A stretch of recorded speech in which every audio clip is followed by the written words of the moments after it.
नमस्कार, स्वागत है आपका एस्ट्रोट्रेवल.com पे। और मेष राशि के लिए कैसा होने जा रहा है जुलाई का महीना, उस पर आधारित वीडियो है। और मेष राशि चूँकि मंगल से प्रभावित राशि होती है, तो मंगल का गोचर हो रहा है जुलाई महीने में। और 20 जुलाई से मंगल जो है वो सिंह राशि में आ जाएगा, यानी मित्र राशि में आएगा और बड़ा ही प्रबल योग लेके आएगा, आपके पंचम भाव में रहेगा और बड़ा ही प्रबल योग लेके आएगा कह सकते हैं। तो मंगल का गोचर जो है ये आपके लिए बेहतरीन होने जा रहा है कह सकते हैं। और 6 सितंबर तक आपके पंचम भाव में रहेगा मंगल। बुध और सूर्य को ले लें तो बुध जो है अभी तो फिलहाल चला आ रहा है आपके वृष राशि में, लेकिन 7 जुलाई को गोचर करेगा ये। और 7 जुलाई से लेके कह सकते हैं करीब करीब 25 जुलाई तक ये रहेगा आपके मिथुन राशि में, यानी आपके 3rd हाउस में। और उसके बाद फिर ये 25 जुलाई को कर्क राशि में चला जाएगा। इसीलिए मैंने बुध को जो है 2 जगह दिखाया, एक जगह ये मिथुन राशि में है, दूसरी जगह कर्क राशि में है। शुक्र भी 22 जून से लेकर 17 जुलाई तक आपके 4th हाउस में रहेगा, यानी कर्क राशि में। उसके बाद फिर ये मंगल के साथ इसका संयोग बनेगा आपके पंचम भाव में। तो इतने गोचर हैं। सूर्य को कह लें, सूर्य जो है 16 जुलाई तक रहेगा आपके 3rd हाउस में मिथुन राशि में।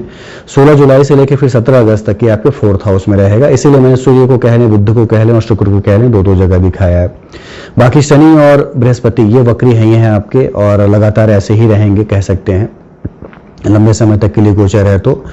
तो इतने गोचर हैं। राहु केतु आपके 2nd और 8th हाउस को प्रभावित किए हुए हैं। इतने गोचर हैं जो कि आपको जुलाई के महीने में देखने पड़ेंगे और आपको प्रभावित करेंगे।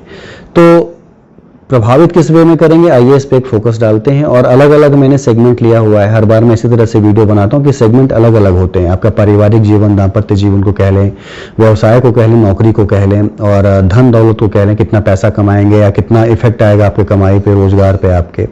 साथ ही स्टूडेंट्स के लिए क्या मिलेगा और लव लाइफ है तो उसके लिए क्या मिलेगा, ये सारी चीज़ों पर ही आधारित वीडियो रहती है। तो आइए लाइन बाय लाइन यदि लेके चलते हैं तो समझने का प्रयास करते हैं कि क्या मिलेगा मेष राशि वालों के लिए। कुछ डेट ऐसी हैं जबकि चंद्रमा जो होता है वो या तो 12वें होता है, या तो 8वें होता है, या तो 4थे होता है, तो थोड़ा बहुत जो है महीने में ये कष्ट जरूर देता है। उन डेटों में यदि कह लें तो आपको कुछ डेट ऐसे हैं जिसमें बड़े शुभ परिणाम मिलते हैं चंद्रमा के। जैसे 7 और 16 जुलाई को ये जो है सूर्य और बुधादित्य योग बनाएगा। तो बुधादित्य योग जो है 7 से लेकर 16 जुलाई तक बहुत ही बेहतरीन रहता है, जगुराज योग देता है। साथ ही 11-12 जुलाई को जो है ये मंगल के साथ मंगल और चंद्र युति बनेगी। तो 11-12 जुलाई में भी आप कोई काम करते हैं तो बड़े ही सफल होंगे आप कह सकते हैं।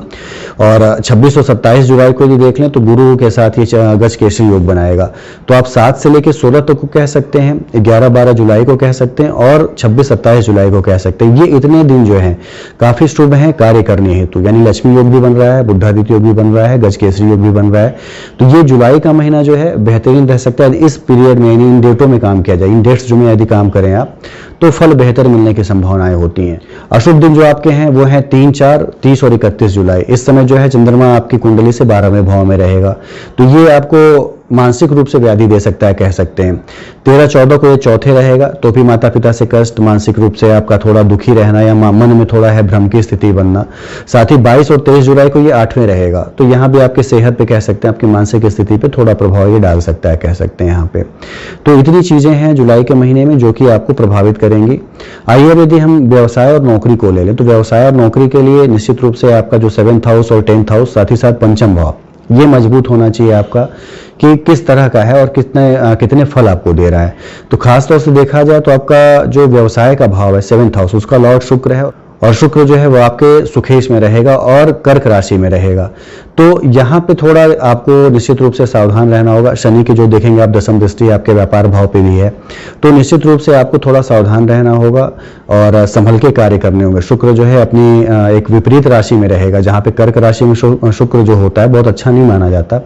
तो थोड़ा आपको परेशान कर सकता है कह सकते हैं। पार्टनरशिप का बिजनेस हो या बिजनेस न चल रहा हो आपका, तो उसमें एक बढ़ोतरी देखने के अवसर थोड़े कम मिलेंगे आपको।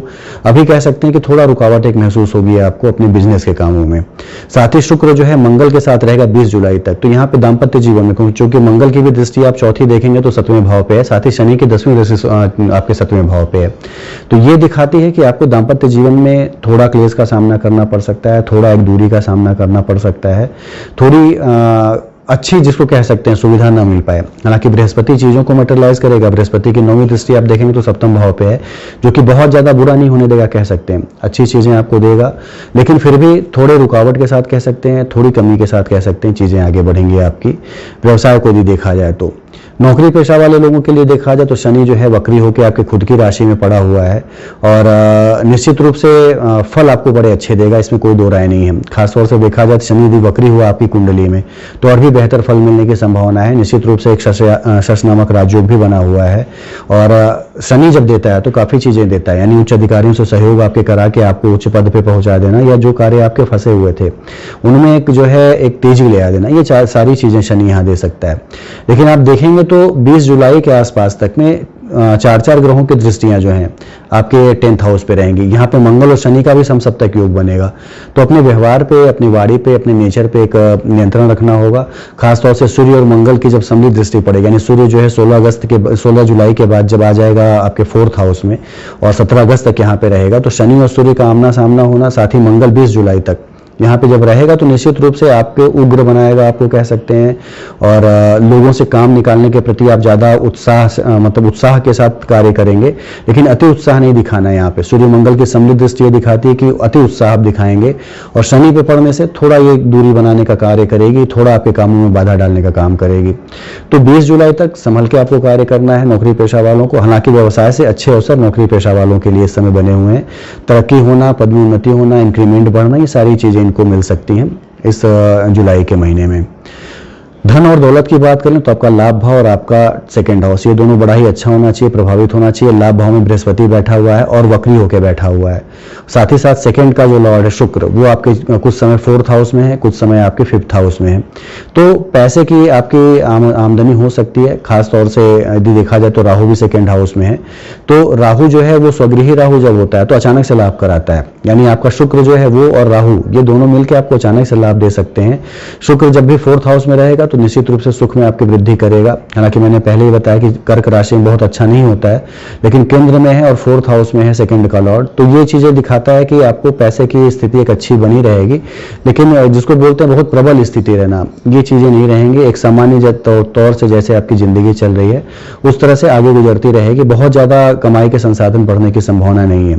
चूंकि शनि को देखा जाए तो 11th का लॉर्ड होकर 10th हाउस में बैठा है, वक्री भाव में बैठा हुआ है, कह सकते हैं वक्री स्थिति में, तो बहुत बेहतर कंडीशन तो नहीं देगा, लेकिन फिर भी आपके जो कार्य हैं उसमें रुकावट नहीं आएगी। जो आपके धन दौलत या संपत्ति जो आपकी बनी हुई है उसमें एक स्थिरता बनी रहेगी, उसमें कोई डाउनफॉल होने की संभावना नहीं है। एक मंथर गति से चीजें आपकी चलती रहेंगी। तो देखा जाए तो मेष राशि वालों को थोड़ा संभल के रहना होगा, थोड़ा सावधान रहना होगा। एक तरह से कह सकते हैं नौकरी कर रहे हैं तो बेहतर की उम्मीद है, बिजनेस कर रहे हैं तो उसमें एक आपको रुकावट की स्थिति है। और रुकावट भी क्या बोलें, यदि कह सकते हैं आपकी एक स्थिर बनी चीजें बनी रहेंगी, बहुत तेजी से आगे बढ़ने की संभावनाएं नहीं है यहाँ पे।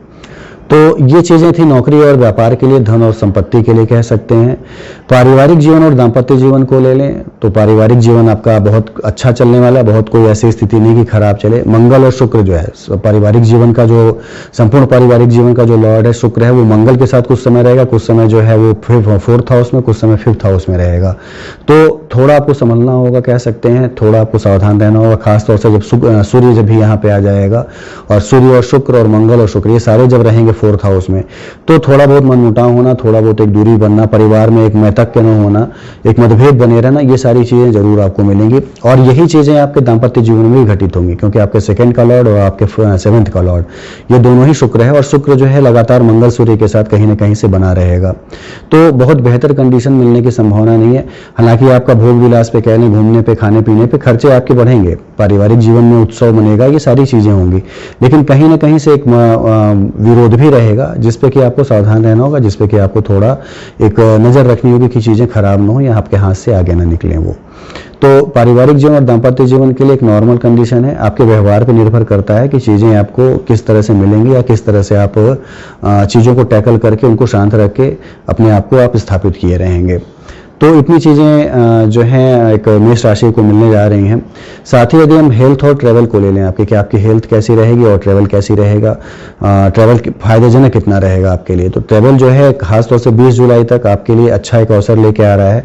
उसके बाद भी अच्छे अवसर रहेंगे आपके पास, लेकिन मंगल जो है फिलहाल अभी जो 20 जुलाई तक जो बना है 4th हाउस में, ये आपको विदेश यात्रा के भी योग दे सकता है, कह सकते हैं, और विदेशों से कमाई के संसाधन भी दे सकता है। चूंकि आपके 8th का लॉर्ड है और 4th में बैठा है, तो जब भी फोर्थ का लॉर्ड 8 से रिलेटेड हो तो आपके घूमने फिरने पे खर्च होना या विदेश से संबंधित यात्राओं में एक इंटरेस्ट लेना, ये सारी चीज़ें घटित होती हैं। तो यहाँ पे ये चीज़ें दिखा रहा है कि आप विदेश यात्राओं के लिए अग्रसित हो सकते हैं, या कह सकते हैं कि घूमने फिरने से संबंधित कार्य आप कर सकते हैं, जो कि आपके लिए कह सकते हैं कि बहुत फ्रूटफुल तो नहीं हो पाएंगे, क्योंकि मंगल यहाँ का लॉर्ड 4th में बैठा है, तो बहुत फ्रूटफुल है आपका या ट्रैवल एक नहीं रहेगा, लेकिन फिर भी थोड़ी बहुत संभावना है कि आपके घूमने फिरने से संबंधित कार्य आपके हों और एक नॉर्मल कार्य हो, बहुत ज़्यादा उससे फायदा ना हो, सिर्फ रिक्रिएशन के लिए कह लें चीज़ें कर सकते हैं, उसमें एक इंजॉयमेंट के लिए आप कहें तो ट्रैवल कर सकते हैं।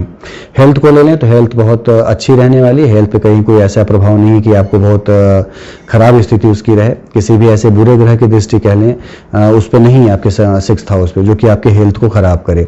सूर्य और मंगल का संयोग जो है वो 20 जुलाई तक के लिए थोड़ा आपकी माता के हेल्थ के लिए थोड़ा खराब हो सकता है कह सकते हैं, लेकिन आपके खुद के हेल्थ के लिए बहुत ज़्यादा कोई परेशानी या बहुत ज़्यादा कोई समस्या ऐसी समझ में नहीं आती कि आपका हेल्थ खराब हो। हालांकि जो स्थिति चल रही है थोड़ा बच के या थोड़ा सावधान रह के रहना जरूरी है, लेकिन हेल्थ वाइज देखा जाए तो कुंडली आपकी परफेक्ट है, कहीं से उसमें कोई समस्या फिलहाल अभी नहीं समझ में आती है। स्टूडेंट्स के लिए देख लें तो स्टूडेंट्स के लिए 5th हाउस और 10th हाउस ये मजबूत होना जरूरी है। 10th और 5th दोनों ही बहुत मजबूत हैं। मंगल को देख लें तो 5th हाउस में बैठा हुआ है, साथ ही शनि को देख लें 10th हाउस में बैठा हुआ है, तो ये आपको बहुत मजबूत किए हुए हैं। खासतौर से यदि आप कोई प्रशासन से संबंधित एग्जाम देने वाले हैं, क्योंकि सूर्य भी जो आपके 4th हाउस में आ जाएगा उसकी 10वें भाव पर दृष्टि रहेगी, तो यदि प्रशासन से संबंधित किसी कार्य से आप जुड़े हैं, यदि आप अथॉरिटी से संबंधित कोई पद के लिए कोई एग्जाम दे रहे हैं, तो निश्चित रूप से सफलता मिलने के आसार इस समय बढ़ जाते हैं आपके। और कोई एग्जाम आने वाला है उस पर आपको फोकस करना चाहिए इस समय, क्योंकि ये स्थितियां बड़ी ही आपके लिए एक अच्छी बनी हुई है। खासतौर से मंगल जो है 5th हाउस में जब आ जाए और अच्छे अपनी राशि में आ जाए, सिंह राशि में आ जाए, वृश्चिक में आ जाए, मेष में आ जाए, तो फल बड़े शानदार देता है। तो प्रशासन से संबंधित चीजों में यदि आप जॉब के लिए प्रयासरत हैं तो निश्चित रूप से आपको मिलने की संभावनाएं हैं। 10वें भाव में ससयोग बनना और 5वें भाव में मंगल का सिंह राशि में होना, ये दिखाता है कि पद की प्राप्ति जो है आपकी होने की संभावनाएं बढ़ जाती हैं।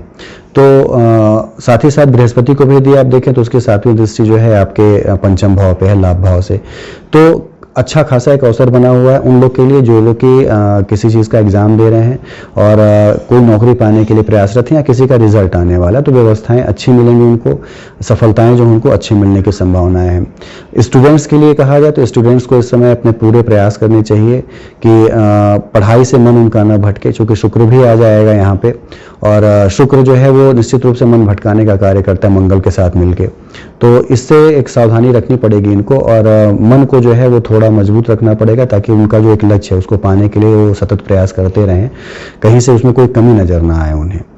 तो बहुत एक अच्छी स्थिति बनी हुई है स्टूडेंट्स के लिए भी कह लें, आपके हेल्थ वाइज भी कह लें, एक अच्छी स्थिति बनी हुई है। लव अफेयर्स के लिए कह लें तो आपका 7th, आपका 5th, ये सारी चीज़ें स्ट्रांग होनी चाहिए, जो कि फिलहाल अभी बहुत अच्छी नहीं है। मंगल के साथ शुक्र जब भी रहता है तो एक्स्ट्रा मैरिटल अफेयर देना या जिसके साथ आपके अफेयर है उससे थोड़ी एक दूरी बनना, ये सारी चीज़ें यहाँ पे घटित होती हैं। तो मंगल और शुक्र का संयोग जो है आपके 4th हाउस में बन रहा है, आपके 5th हाउस में बन रहा है, तो ये दिखाता है कि थोड़े आपके जो हैं एक मनमुटाव के साथ जीवन चलेगा लव अफेयर्स में, और एक कह सकते हैं कि मन पे कंट्रोल रखना बड़ा ज़रूरी है, ताकि आपका भटकाव कहीं और ना हो। चीज़ें यदि आपकी बेहतर चलनी चाहिए तो उसके लिए मन पे कंट्रोल होना बड़ा ज़रूरी है। तो ये चीज़ें ज़रूर आप करिए, ताकि आपका एक जो संबंध है वो एक हारमोनी के साथ गुजरे, बहुत ज़्यादा उसमें कोई ऐसी चीज़ें ना आए कि उसमें एक दूरी बढ़े। साथ ही अपने आप पे नियंत्रण रखना, अपनी वाणी पे नियंत्रण रखना, ये सारी चीज़ें रखनी होगी। राहु 2nd हाउस में वाणी को और ज़्यादा कर्कश बनाता है, साथ ही मंगल का भी इफेक्ट है, तो वाणी पे नियंत्रण रखना, टेम्परामेंट पे नियंत्रण रखना, ये जरूरी हो जाता है यहाँ पे कि आपके लव अफेयर का जो रिलेशन है उसमें एक कॉम्पेटिबिलिटी बनी रहे, हार्मोनी बनी रहे। तो इतनी चीज़ें ज़रूर करनी चाहिए मेष राशि वालों को, तो बेहतर कंडीशन मिलने की संभावनाएं हैं।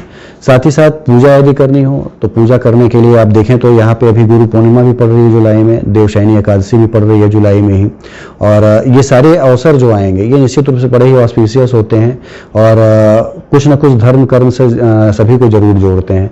तो निश्चित रूप से इन अवसरों पर पूजा करिए और एक प्रयास करिए अच्छे कर्म करने का, ताकि आपको फल जो मिले वो बेहतर मिले, अच्छी कंडीशन उसकी मिले आपको।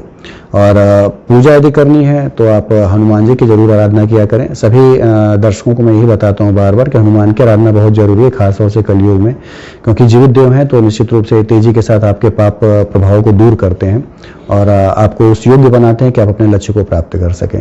तो इतनी चीज़ें करिए। बाकी आपको वीडियो कैसे लगे लाइक कमेंट भी करें। अपने सवाल हैं तो आप नीचे पूछ सकते हैं, समय के साथ उसके उत्तर आपको दे दिए जाएंगे। धन्यवाद।